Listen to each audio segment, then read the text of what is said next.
Okay, the questions for today are: what is a militia? Are they terrorists? Are they patriots? Or somewhere in between? Also, I wanted to ask another question. Are you smarter than an eighth grader? We all, before we went into high school, took a Constitution test. The Second Amendment, everybody knows, is about gun rights, so on and so forth. But it disturbs me that I run into people all the time when I'm wearing a Illinois State Militia shirt. They run into me and they say, "What is a militia?" Now, these are grown adults. They've all took their Constitution test. And the Second Amendment is very clear. I'm going to go ahead and read it word for word. It says, "A well-regulated militia, being necessary to the security of a free state, the right of the people to keep and bear arms shall not be infringed." I don't understand why it is that everybody seems to remember that to keep and bear arms, but they always forget about the militia. Well, I'm going to play a short video to let everybody see what the militia was. But I want everybody to realize, if it wasn't for the militia, we would have never gotten our independence. The Revolutionary War would have been a failure. So don't look at them automatically as terrorists. And then we're going to examine some things afterwards. Check this video out, and I'll be right back. What does community mean to you? In a time of crisis, can you count on your family, friends, and neighbors? In 1775, these were very real questions. In the winter and early spring of 1775, the people living in towns across Massachusetts were preparing for war against their own government. To oppose the British regulars, who were professional soldiers, the colonists had to rely upon their own part-time soldiers serving in the militia. The militia was a part-time army made up of men ages 16 to 60 who were required by law to train 6 days in a year. Each town raised one or more such companies consisting of 50 to 60 local men.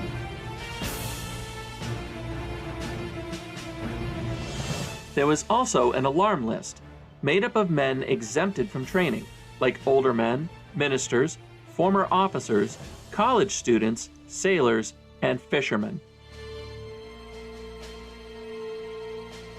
The alarm list also included those prohibited from training, like black men, either enslaved or free, who were still required to be armed and to respond in the case of an emergency.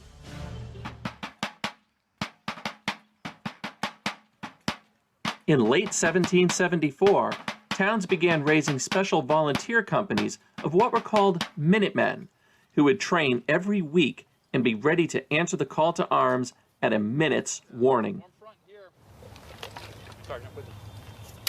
Much effort was put into making sure these soldiers were properly armed and equipped as according to law. Each man needed a flintlock musket. The barrel had to be at least 3.5 feet long. They also needed a cartridge pouch to hold ammunition, a canteen, a bayonet, sword, or tomahawk, a knapsack, and a blanket. Poise your firelocks. In addition to arms and equipment, careful attention was given to training. The Provincial Congress recommended the militia and Minuteman companies adopt the 1764 manual exercise for a drill manual, the same one in use by the British Regular Army. Fire! Half-cock, your firelocks. Handle, cartridge. Prime. Shut your pants. Charge with cartridge. Well done, lads. Muskets are well placed. Draw your rammers.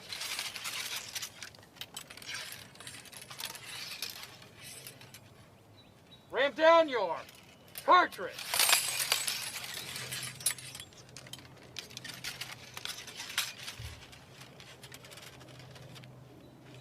Return your rammer. Shoulder your firelocks. In March of 1775, the Provincial Congress determined that if the British regulars should march out of Boston with at least 500 men into the countryside, then the militia must be ready to oppose them. When General Gage finally made his move to seize the provincial military stores at Concord on April 19, 1775, thousands of militia and Minutemen were ready to answer the call. 4,000 saw combat on the 19th. 20,000 responded in less than a week, encamped around Boston, and dug in for a siege. In the years to follow, these neighbors in arms would have to put their mutual trust to the ultimate test. So we can see that the Minutemen and militiamen were definitely not terrorists. They were heroes, actually. When the army, the regular army of the United States, lost many battles, the war continued into the continental United States, and the farther it went in, the more militiamen were standing to fight. Who were the militiamen? They were your ministers, they were your doctors, they were your lawyers, your police officers. Well, it would have been constables at that time, but in more modern times, they're everyone. In the state of Illinois, every state's a little bit different, but in the state of Illinois, every able-bodied male between the ages of 17 and 45 are automatically a militia member. Like I said, every state has their different things, different ages, and so on and so forth. But so are you telling me that the majority of people, able-bodied men, between 17 and 45 are automatically terrorists? This is in our Constitution. The militiamen are your moms and dads, your neighbors.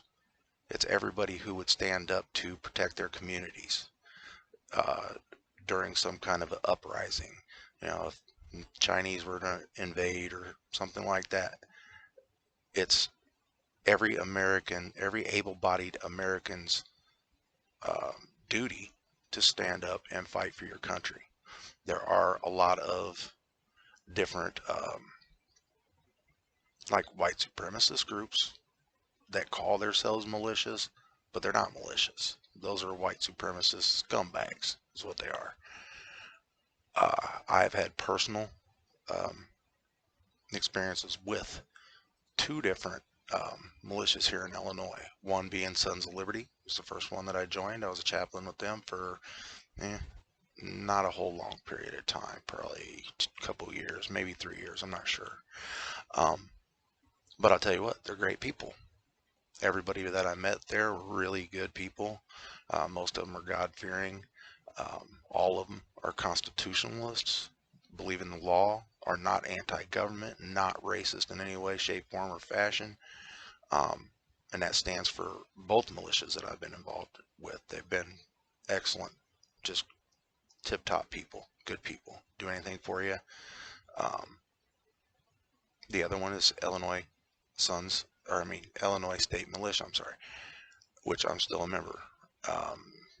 I've noticed they've slacked back quite a bit. We used to do a lot of training, a lot of field work, training, field exercises, so on and so forth.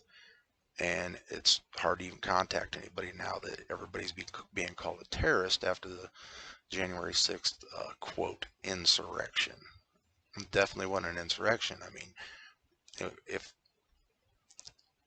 the, quote, right-wing militias, quote, gun nuts, so on and so forth, if we were to rise up and try an insurrection, I mean, at least people would have been armed, right? I mean, it makes sense.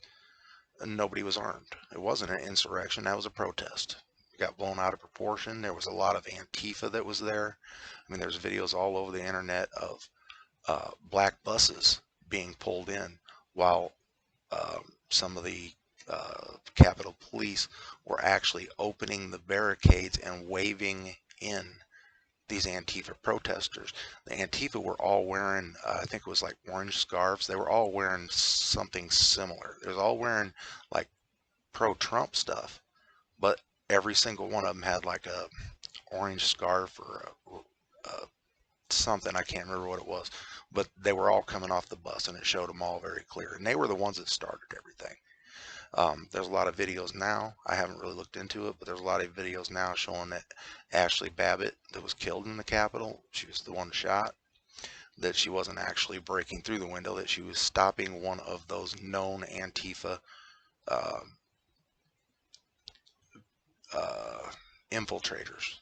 Okay, he was the one breaking the window, and she got in between him and the window to stop that from happening, and she ended up getting shot. I've said from the very beginning, Ashley Babbitt was a hero. She was U.S. Navy. I mean, come on. She wasn't there to overthrow a government. She supports the government. She sworn an oath to the Constitution, and there's where the conflict comes in. The administration now, definitely, and the way things are going in politics are definitely not by the Constitution. And people have to stand up for that. That's the reason why we have a Second Amendment. You know, our Second Amendment, it protects our First Amendment. Our First Amendment, let me go ahead and read that word for word just so that there's no mistake. First Amendment, Congress shall make no laws respecting an establishment of religion or prohibiting the free exercise thereof, or abridging the freedom of speech or of the press, or the right of the people peaceably to assemble and to petition the government for a redress of grievances. The reason why that is the First Amendment is because that's the most important. If you don't have freedom of speech, you don't have anything after that. If you can't open your mouth and voice your opinion on anything, which we're finding on YouTube, Twitter, all these social media platforms, they're censoring us. This is not supposed to happen. It's our First Amendment constitutional right. Bill of Rights, hello. The reason why the Second Amendment is there as the Second Amendment is because it has to protect the First Amendment. If you don't protect the First Amendment, again, you have absolutely nothing. All the other amendments in the Bill of Rights will be null and void without the First. If the Second can't protect the First, then there's no First, and they all fall. Our our founding forefathers, they knew this. They had already experienced tyranny from the British government, right? I mean, that was the whole reason why we left. We didn't want to get back into that.